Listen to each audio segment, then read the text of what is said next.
Hi, everybody. This is Russ. I'm the DC guy here at comicbook.com, and I'm speaking with Joshua Williamson. He is the writer of, among other things, The Flash and Frostbite. Yep.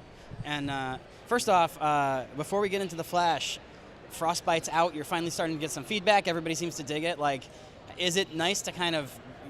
I always feel like when it's a creator-owned book and it's the first issue, it's got to be nice to get it out and make it a real thing. Yeah, it's always really weird. You're working on something for so long, and it's just you and this like small group of people that kind of know about it.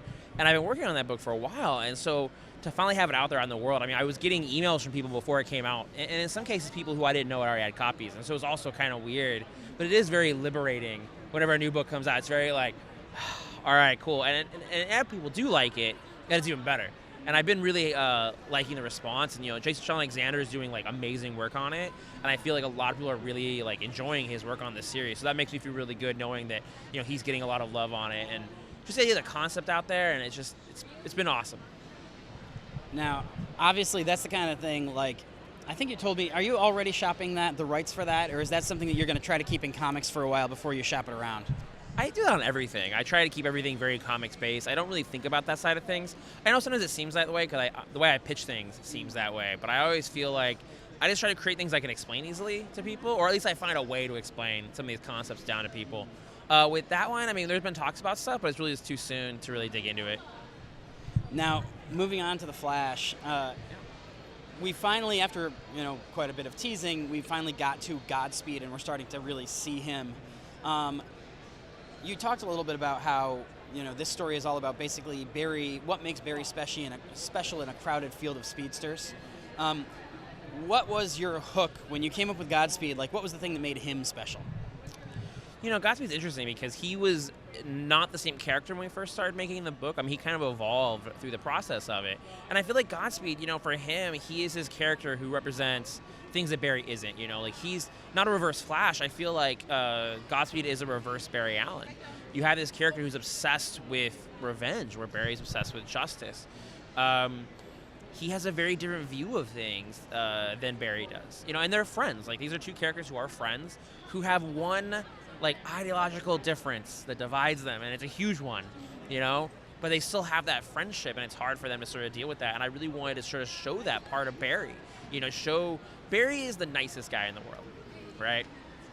And August, Godspeed, he's a bit of a jerk, but they're still friends, and I wanted to kind of show that dynamic, and I think that's what makes Godspeed special. And I think people really like his costume too. They Carmine did an amazing job on his look, and I think that really like drew people in. And he's brutal, like issue 7, he grabs a guy and phases him into a wall and lets go, and he does things that Barry would never do. And I think that's the things that draws people into him. Now, it's so weird because when you're doing the twice monthlies, like, you're already on to like a storyline and a half from now before we even know what's coming. When you're doing these interviews, like, is it hard to kind of not be like, oh, and wait till you see? Oh, every time, yeah. I've almost messed up many times.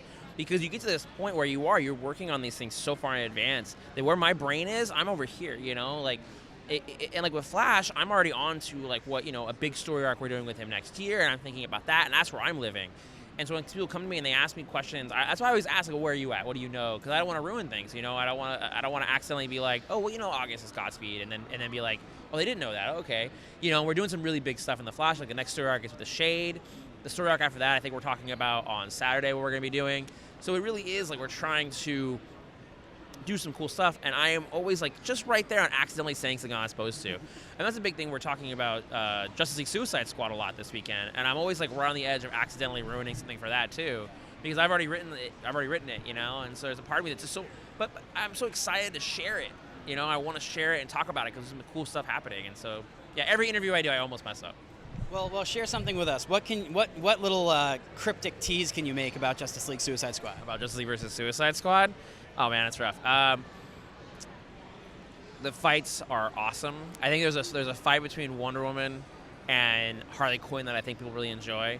And then we're also going to be having a bunch of other characters that haven't been revealed yet are going to be in the book, and that's going to have impact on other books, and it'll be really there's some cool stuff coming up. I mean, one of the villains ties into another DC event from a long time ago, so I think people will really get excited about that. Is that nice? Now, this is the last question, but is that nice? Like, you can refer back to events from a long time ago, and you can do, you can address the Barry and Wally dynamic. Like, we didn't have this a year ago. As a writer, is it nice to kind of have that toolkit open back up again? Definitely. I think that Jeff has talked about it a lot, and I think Jeff is totally right. And everything is said about how those things were, there was this wall there. Now that wall is down, and it's great. I'm a huge DC fan. I have a Batman tattoo. I'm a lifelong DC fan, and so to me, when I work on these books, there's moments where I'm like, I want to reference stuff from the past. I want to even tease. I want to have a character say something that kind of relates to something else, and I love the DC universe and DC continuity. And so to be able to have that continuity available, and with a lot of stuff, we talk to the editors and we talk to the other creators and we talk to Jeff about what we can do and the best ways to utilize it. But it is awesome. Like, really, it's fun to me to be able to go and look at that stuff and try and find ways to tease or just Easter eggs sometimes, just do little Easter eggs. It can be a conversation between two characters that teases things to somebody who's been reading for a long time will get and be like, oh, that's what he's talking about. Like, I love doing that stuff because I love reading that stuff. So it's always fun to be able to build onto that. All right, well, thank you very much. Hey, man, and congratulations on being a street in Central City now. I know, isn't that crazy? Yeah, it's awesome. There's Williamson Street in Central City. What's funny is that Central City on the show is Portland, where I live. Oh. Whenever they show a wide shot of Central City, it's Portland. So it really, they're just going to your house. Yeah, it's crazy. There's this moment in the first episode, and the very first episode is one of the very first shots. You see Barry run across a bridge. You see a lightning bolt run across, and I'm like, I know exactly where that bridge is. Nice. It's so awesome. All right, well, thanks so much. Hey, man.